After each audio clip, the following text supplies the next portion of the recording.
Good evening, Lisa. Good evening, Andrew. Calling all customers. Yes. I laughed a lot during did laugh this, a lot didn't this I? one, I yes. was next door probably heard me. This is the one I've been looking forward to this season. All right, okay. And it was still Very what funny. I hoped for. So we get a nice shot of the lift, which appears to have some sort of heraldic griffin on it. Yes. Yes. I Which don't- you've probably never seen before. No, it seems to be a slightly different bit of set design than previously. But Mr. Spooner and Miss Brahms arrive. Sort of, she's got her arm round his arm, hasn't she? But She's not sort of- around his arm. They're arm in arm. They're arm in They're arm. arm in arm, like this. Yeah. Like this. Yeah, what's all this about? Don't know. In fact, they get on rather well for They the do. whole of this episode.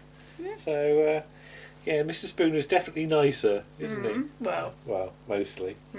Mr. Harman and Warwick are setting up a meeting, aren't they? Yes. A think tank meeting.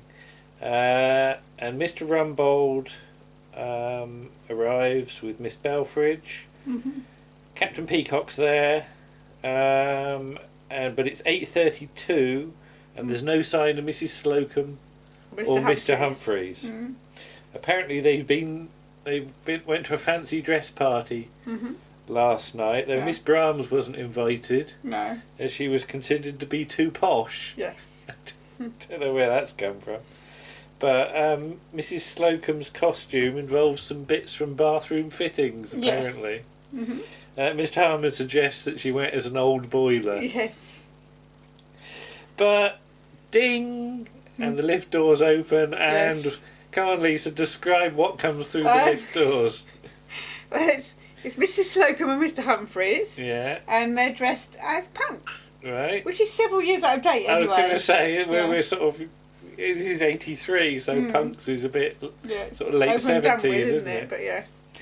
But come on, describe the costumes. Well, they sort of got sort of like leather or plastic sort of black clothes on. Mr.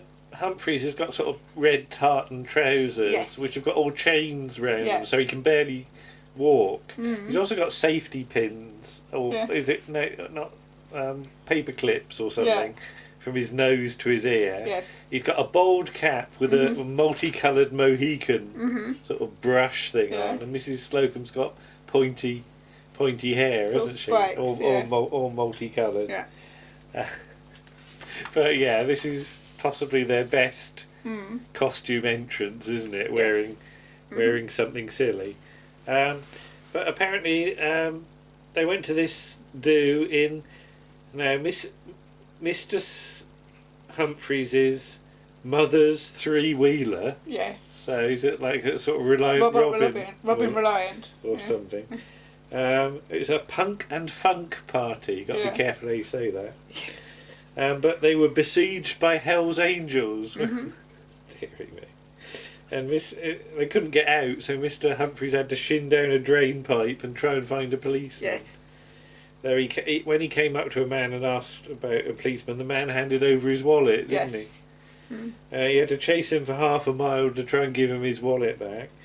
And then there were a load of police vans and he had to do a lot of explaining. Yes. But they haven't had time to change. No.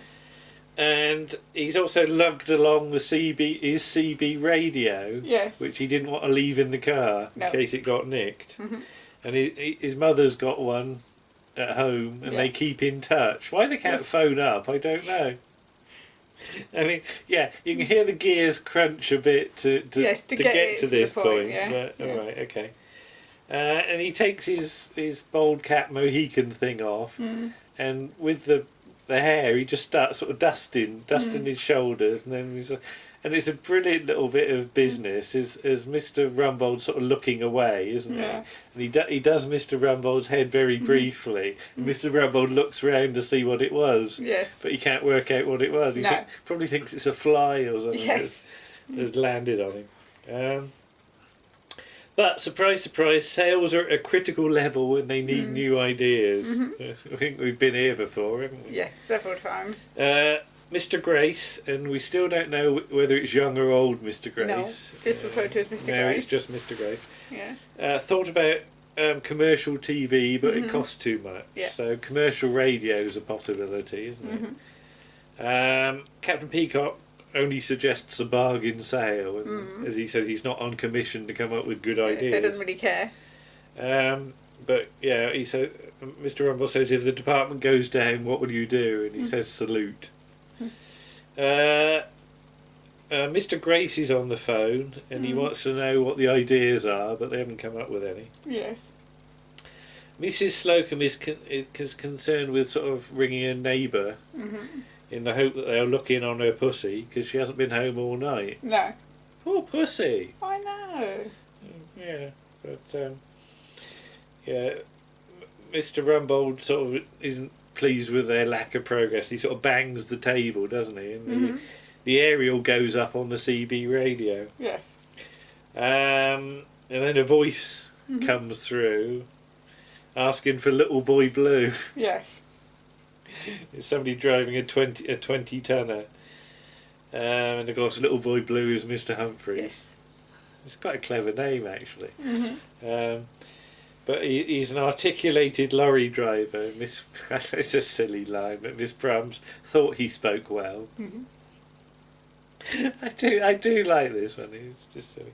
But yeah, they could do a CB radio commercial. Yes, and it will be free. But how does that work? I don't know. I don't know. But yeah, well done, team. Goes Mr. Rumbold.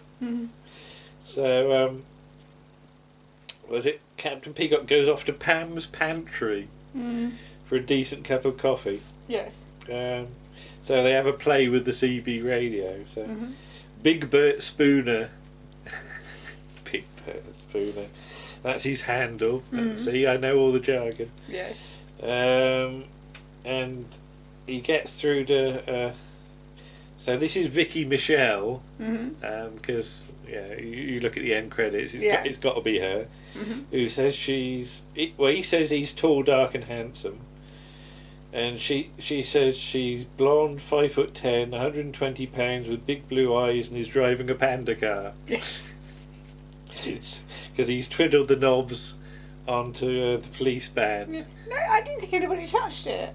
No, I don't think they did. No, I think no, I don't know. Maybe when Mr. Rumbold banged the thing, it maybe upset its tunings or something. Maybe. But Mr. Humphreys doesn't like people fiddling with his equipment. So Mrs. Slocombe then gets through to somebody called Big Jock, who wants to know what her chassis is like and how many miles are on her clock. Yes. And she says she's 38, 28, 38, and Mr. Spooner shouts, but her MOT's run out. And her age is well under the speed limit in a built-up area, which implies she's under 30. Yes. Okay. But yeah, she's described as the oldest punk rocker in the world. And Big Jock wants to know about her interest. And Big Jock is Robbie Coltrane, we should say. Yes. Yeah. And she says, presumably the one earlier was Robbie Coltrane as well. Oh, possibly, yeah. Gardening, bingo, marmalade, and jumpers, the sort of the things Mrs. Slocombe does. And dearie me. And on her mantelpiece, she's got a load of silver cups. Because every time she shows her pussy, it gets a prize. Yes. And there's this sort of screeching of brakes and the sound of a crash. Yes. Which you wouldn't hear. No, because you would have let go of the thing. So yeah, I love the fact he's still broadcasting whilst having a crash. So yeah, that's the end of that. In the canteen, Mr. Grace likes the CB radio idea, says Mr. Harman. Because it's free. And there's a rumour they're going to do a Mrs. Dale's diary. Deary me. But they got to decide on a story, though apparently he's going to pay a tenner an episode. Which ain't bad. No, I wouldn't mind tenner an episode for my bloody podcast. But yeah, Mr. Harman says he's got one or two stories he could tell, mostly about this place, including a floor walker who was trapped in a lift with a lady from Novelty Campbell. There's a different lady, isn't it? It's a different lady. Johnson now. Yes. Not Miss Hurst. Captain Peacock must go through the novelty candles ladies like a dose Either of that souls. or they forgot the name. Yeah, maybe. When we first sight of Mrs. Slocombe in her normal hair, which is sort of greeny, isn't it? It is, yes. It's not sort of fluorescent. No, it's sort of a bit pale green. It's pale green. But was it maybe they could do an English Dallas or something? And Mr. Humphrey says that there was already an English Dallas. It's called Grange Hill. We saw some Grange Hill recently, didn't we? Yeah, but we better not say any more on that subject yet. No. Stum. Brideshead revisited, perhaps, Captain Peacock says. Although it sort of implies that Miss Brahms is a bit common. But he says about classical writers, so they could do the Forsyte saga and she could be a skivvy or something. But yeah, Miss Brahms is looked down upon because she's semi-detached. I'm sure she lived in a detached house before. Yeah, I think she's moved. Yeah. Upstairs, downstairs. Some of the best parts were downstairs. That's quite a cleverly rude line if you've got a dirty mind. Miss Brahms says about dinner and is corrected that it's lunch. But what's so great about England? We're not semi-detached, says Captain Peacock. But they all sort of decide to do their own stories after a while, don't they? Mr. Spooner's is suggested to be like Corky the cat or something from Captain Peacock. I don't quite know why. But so Mrs. Slocombe goes off to the restroom to cogitate, and maybe Captain Peacock could do something about his desert campaign, his army career. Yeah. But yeah, he's just left on the table on his own, isn't he, at this point? Because everybody's gone off to do their own planning. But Mr. Rumbold and Miss Belfridge come in, and they're going to have a meeting on Monday at 5 o'clock, aren't they? And apparently Miss Belfridge is going to judge the stories because she's got an O level in English literature. Yes. I'm going to come back to this in the next scene. But she hopes that Stephen will enjoy his dinner, which makes him wince again, doesn't it? Because he's a snob. Yeah. But in Mr. Rumbold's office on the Monday, we must guess, Mr. Harman shows in the literary giants. Why he's got to show them in? Again, it's like Mr. Harman does everything. He's like the butler, isn't he? He is. But there's going to be a performing fee, which will depend on the size of your part. But yeah, Miss Belfridge is sort of cast in the role of script editor at this point, isn't it? Yes. So I mean, Miss Belfridge is a bit of a thankless task sometimes. Yes. She doesn't get much to do apart from stand there. Well, the trouble is that she's made all these comments on the scripts, but she never gets to say them. No, Mr. Rumbold seems to have taken all the lines and says, Miss Belfridge thinks this. Yeah. And I'm just imagining her as some sort of script editor, like Bob Holmes, sat there puffing on her pipe, putting blue pencil through everything, and saying about the lump of mercury or something like that. So all she really does is get to sit there and show off her assets, isn't it? But again, if it was me, not only sort of give her lines, but you could almost have a running gag that do a sort of a Liz Shaw on her or something like that. She keeps having these sort of qualifications that nobody knows about. So, I mean, O-level English literature, I've got that, but that was just reading books, really. I think script editor will be more English language, but yeah. Though Terence Dix did English literature. That's true. At Cambridge, I believe. Yeah, right, fair enough. But anyway, Mr. Spooner's one is a science fiction thing, which I don't understand the scoring system here. That he gets 2 stars for his effort, which involves a giant alien jelly in the GPO or something like that. Yeah, intellectual inquiries. Yeah. Miss Brahms has done something about this common girl from a poor background who's got some posh suitor or something. Yeah, and he jilts her because he thinks she's common, but then she wins the pools and ruins him on the stock market. And then he ends up in a male harem in the Middle East. Yes. Or possibly Watford. Yeah. Mrs. Slocombe, this sort of adventure thing with a housewife who drives a truck. Yeah. Who has adventures with hitchhikers, and some people try to hijack her marmalade or something. And you start to read this, it just makes no sense. No. But she says about, you can have older women in these things. Look at Joan Collins in Dynasty. Yeah. Yeah. But she gets 7 marks. So is 7 marks more than 2 stars? I don't know. How many stars could you get? Or like they've just forgotten the. He's just forgotten it in a page or so. Yeah, I don't know. Mama. So Mr. Humphreys one has just got a load of blue pencil through it. Yeah. Which are all the bits we can't use, but it's Nellie the Naughty Nun. But maybe it could go on Radio 4. And Captain Peacock's one is all about army life. Yes. Which is just Lawrence of Arabia with Lawrence crossed out and Peacock written in. Written in, yeah. Sorry, Martha's here, but she doesn't want to be on camera at the moment. Martha, you going to come?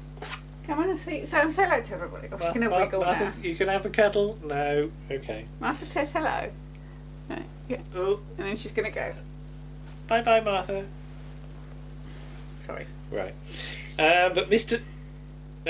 Harman's actually won in the end. Yeah. As he submitted a Tom Jones type thing. Yes. It's completely in the wrong century. Which is, yeah, well, you will say about that as well. But there's £100 in it for them. Is that between them, I presume? I presume so, yeah. So they're going to go with that. Right. So, cut to... Oh, guess where the recording studio is? It's on the shop floor. It's on the shop floor. No sign of the script editor at this point. No. Should be in the corner puffing away on her pipe. No, all right, okay. But yeah, Captain Peacock's going to play the Squire. This is set in 1642. Which apparently. I would point out is in the middle of the Civil Wars. Yeah. So. Or Civil War, I should say. Yeah. So it's not really very likely that anybody would be going hunting for a start. And first of all, he does a sort of Treasure Island accent. Yes. Like, right young Jim lad, aha, all of that. And then he becomes really posh, doesn't he? Yes. And I can't even do the voice, it's so posh. Yes. I can't do that. Mrs. Slocombe is going to play the Squire's daughter, a young innocent country girl. Yes. Although it's soon going to be Mr. Harmon's coffee break, so they've got to get a shift on. What are you going to say then? Eh? What? What are you going to say? What? Okay, this is all being recorded on a reel-to-reel tape that Mr. Humphreys is operating with headphones on. Yes. He's wearing the headphones, not the tape recorder. So he does this long intro. So Mr. Harman plays the music. Yeah, this is all about smuggling or something. And there's a busty barmaid who is Miss Brahms. But this goes on for pages, this intro, and eventually they tell him to sort of cut it down. He just rips out a few pages and sort of chucks them away. And Mr. Harman is on effects, isn't he? He's on grams. He's on grams. Yeah. So there's the hunt is on. So he's got this silly sort of sort of horn, hasn't he? Yes. And he's also got coconuts. Yes. You know, clack, clack, clack, clack, clack, clack. Yeah, it's like the Knights. The Knights Hussein. Yeah. Not the Knights Hussein. It's the Knights of the Round Table. Round Table in Holy Grail. Yes, who Grail. just bang coconuts. Because they couldn't afford horses. And yeah, there's a few sort of missed sort of done lines. So is it? Haven't you got a whopper? It's the page has been turned over by Mrs. Slocombe because something about when Captain Peacock's gone fishing and he pulls out a pipe. No, it's when Mr. Spooner's gone was it Mr. fishing. Spooner? Yeah. Oh, right, sorry, Mr. Spooner, Yeah. sorry. Captain Peacock's gone off hunting. Oh, with he's his gone off horse. hunting, because what he goes is... Hello, hello, yes. and tally-ho. Tally-ho. Sorry, yeah. And Mr. Harman is still banging his coconuts. And Yes. Mr. Humphreys has to come up with a signal to, when I do this, cut your nuts. That's your favourite thing, isn't it? It's, You put a screen grab of that. I have at some point I did. Yeah, it's just Mr. Harman's confused expression as well. And he pulls his headphones off to tell him that, and then lets go, and they spring back, and he does a sort of ouch reaction as well. So yeah, they got to go in the barn for a kiss, Mr. Spooner and Mrs. Slocombe, haven't they? So I'll pick you up, and he does this straining, doesn't he? Like she's really heavy. And then Mr. Harmon's on the welly boots in the mud, isn't he? You know, squelching through the mud. And it's all very silly, this. But I really think it's funny. I always like this sort of stuff. Yeah, where they're doing there's a grand tradition of radio plays being done in TV shows. So you've got Hancock's Half Hour, The Bowmans. Oh, right, yeah. You've got Broadcast to the Empire for Dad's Army for the Christmas special. Yeah. I mean, I just love the silliness of it, and you know, doing audio stuff myself, I really appreciate how daft it all is. But yeah, I'll throw you onto the straw, and Mr. Harman just throws a bale of straw on the ground with huge thump. With a thump. There's some more tally-hos from Captain Peacock. Is this all I've got to say? Then we've got kissing with a big sink plunger at this point, isn't it? So no, we don't kiss with that noise. So then he's got a long squeegee thing. It's one of those ones that you operate. Yeah. And it's got the sort of jaws with the sort of foam sponge thing on it on the end. And why he thinks that sounds like kissing, I do not know. But. And then Captain Peacock's gone into the pub, and he wants a pint. Deary me. Now again, there is a historical inaccuracy here. What's that? Well, there's not going to be any beer pumps, is there, in the 17th century? Right, that's true. Yeah, you don't pull a pint, you just pour a pint. From a jug. From a jug, yeah. Well, yeah, so... Mr. Humphrey says it's a good job he's quick on the recorder, because he'll have to do a lot of editing. But seeing the takes that he's committed to take, he has got a lot of editing to do anyway. Yes. So the pulling of the pint noise is a watering can, a big watering can that just... And it goes on for far too long. Empties for far too long, like somebody having a long tinkle, isn't it? So, the ladies want to go for a pee, don't they, generally? After the watering can noise, that just made me laugh. Miss Brougham says, what was it? I bet you were dying for that, Squire. It's silly. And on the second attempt, it's just a very short thing from a sort of bowl, isn't it? Did I ask for a pint or a bucket? But, yeah, Mr. Humphrey says I have to do it again. But Mr. Harman points out that they're actually broadcasting live. Yes. Well, we should point out as well, you didn't actually say, with the kissing bit, they end up just doing kissing noises rather than, but doing the faces as well. Yeah, right up to close up to each other. But Mr. Rumbold comes in, and they've had a complaint from Mary Whitehouse. Why Mary Whitehouse is listening to CB radio? Yeah. It's just the idea that she's sitting there listening for filth. Yeah. Just on the off chance. On the off chance, yeah. So she's got the telly on, and she's got one eye on that, and she's got one headphone on that, and the other one's listening to the radio, to the normal radio or something like that. Just the idea she's got this bank of controls for listening to every media at once. Yeah. And it was the dirtiest CB radio play I've ever heard. And the roads outside are blocked with lorries. Mm-hmm. Again, we don't see it. No. But there's a load of lorry drivers who are wanting to get in. They're fighting to get in the store. Mr. Grace rings down and says he can't wait for episode 2. Yeah. I like that. But there's a load of rough lorry drivers that are going to come in. So Mrs. Slocombe and Mr. Humphreys go off to get changed. And they managed it very quickly, yes, don't they? Yes, they did, yes. Yeah. Almost like they got somebody to help them. Yeah. Or they've stopped. Or they've gone in Mr. Ben's changing room, because he always used to change in like 2 seconds. Yeah, the shopkeeper for Mr. Ben. Yeah. And two rough lorry drivers come in, who are Ron Tarr and Nosha Powell, playing Roger and Barnabas. What I think of is Barnabas Collins. Yeah. And they're greeted by the punk Slocombe and Humphreys, who tell them no aggro, basically. But they're not impressed with the greeting they've got, so they're going to go to Harrods instead. Yes. And that's it. And I did laugh at yes, it's quite a very lot of that. silly.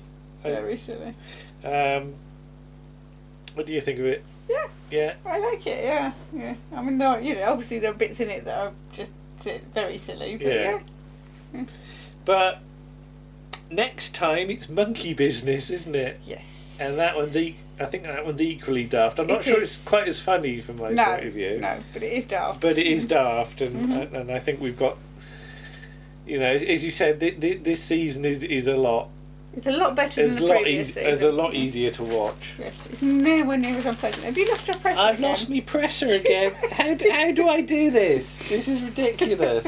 He said, I'll keep your presser to hand so I don't lose it. You've lost it again. I've lost it again. Are you sitting on it? I probably am, but I'm going to have to loom in. Okay. Well, you loom in. I'm not going to loom in. I don't know what buttons to press. Right, on the hand. We're looming together. Ready? Bye! Bye!